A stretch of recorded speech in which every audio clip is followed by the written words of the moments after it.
two of my videos which go on weekend, Saturday and Sunday, because I was on a holiday. And I did think of doing them while on the holiday in the hotel with the Wi-Fi, but the hotel Wi-Fi sucked. I think it was good. It was a great break, and I really wanted to enjoy the holidays. So I decided to skip it.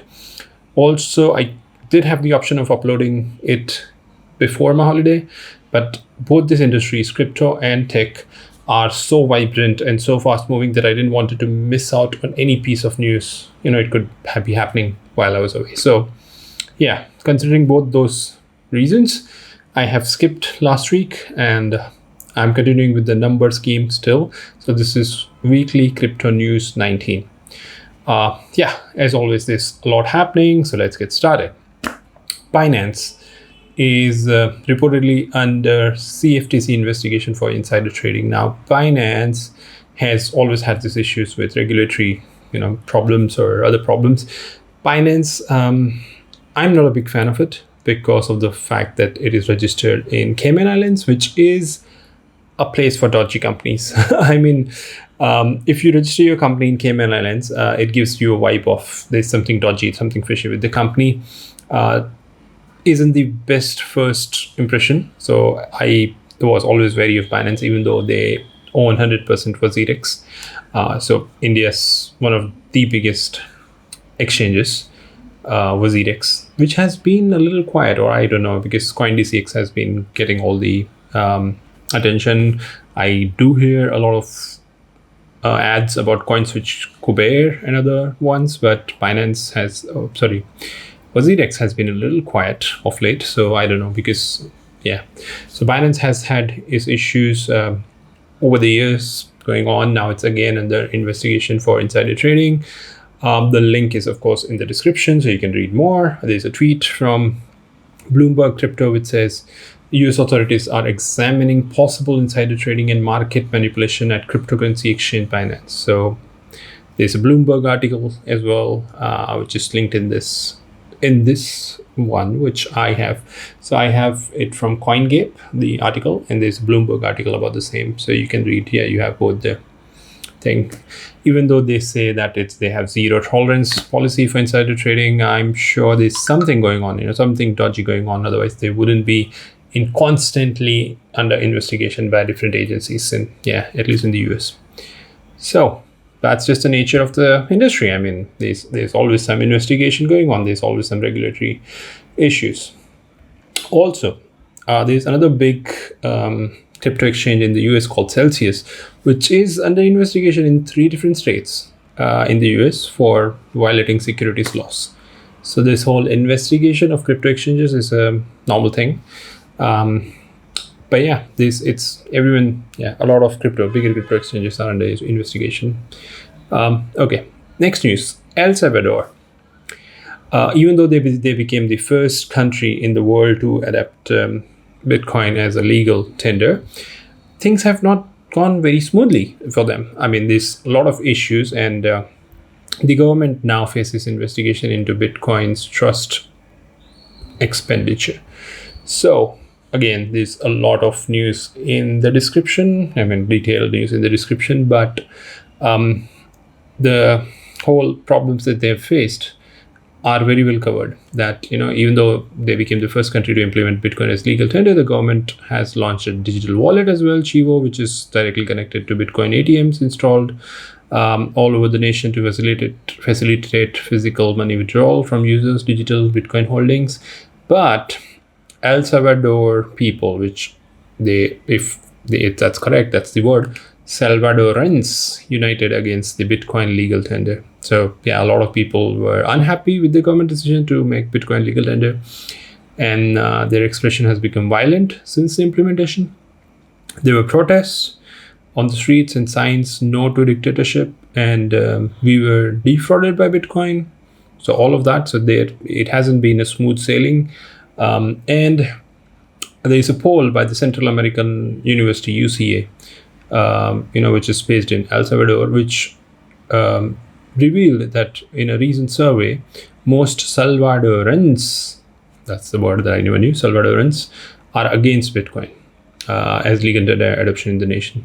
So the colossal proportion consisting 67.9, almost 68% of the 120, but that's a very small number, 1281. So yeah, almost 1300 people surveyed exhibited rigorous dissent with the use of Bitcoin as a legal tender.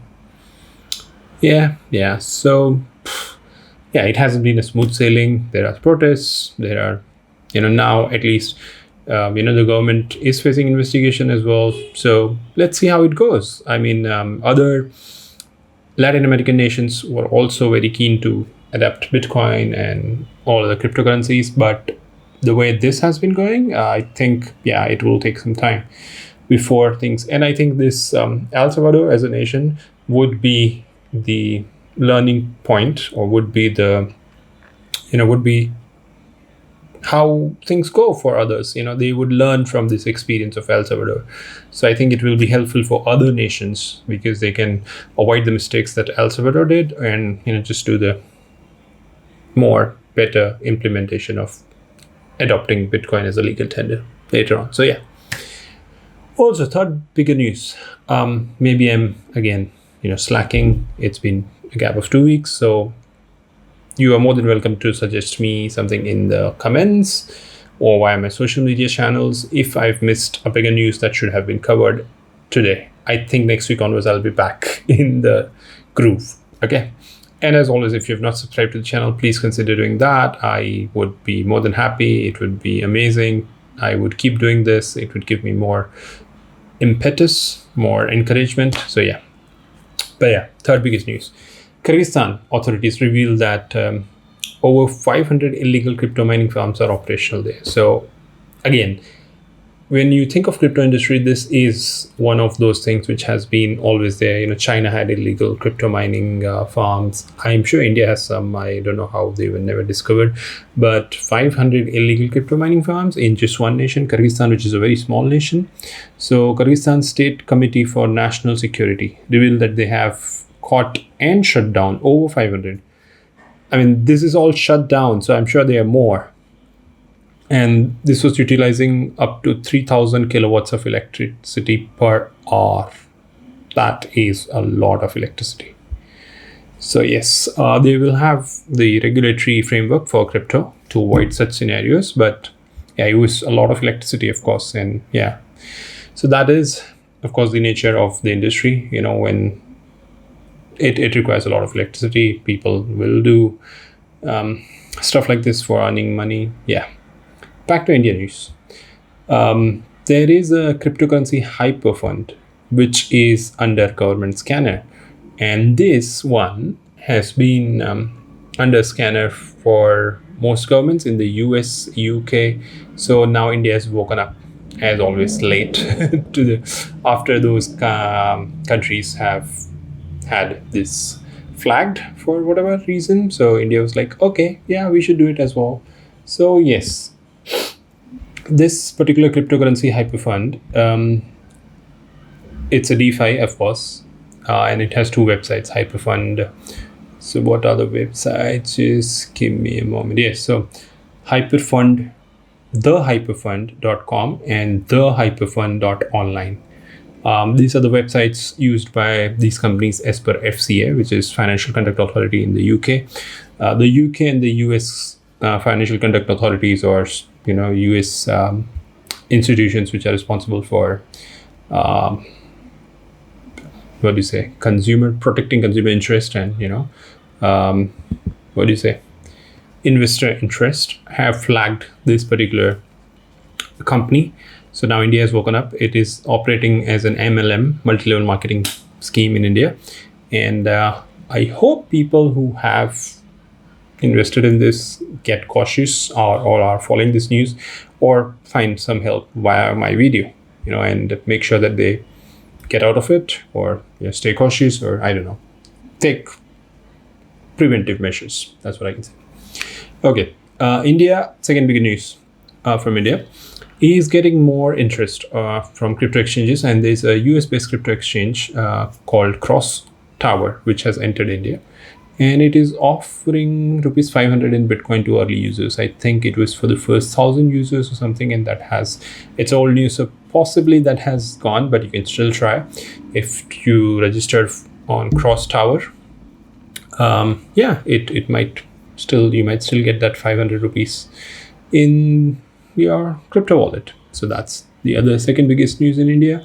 And of course, the problems for Indian crypto exchanges continue because, I mean, there's no regulatory clarity yet, but India's biggest lender, which is SBI Bank, State Bank of India, has banned traders from using its UPI to buy and sell crypto. So this has been, I mean, UPI has been one of the biggest success for Indian government. Any government, thing that you can try and think of in the longest time.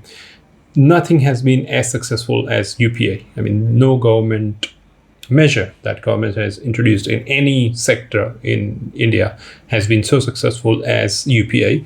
And the daily transaction volume is in billions. And that is the easiest method. That is the go-to method. I mean, people in India just pay through UPI.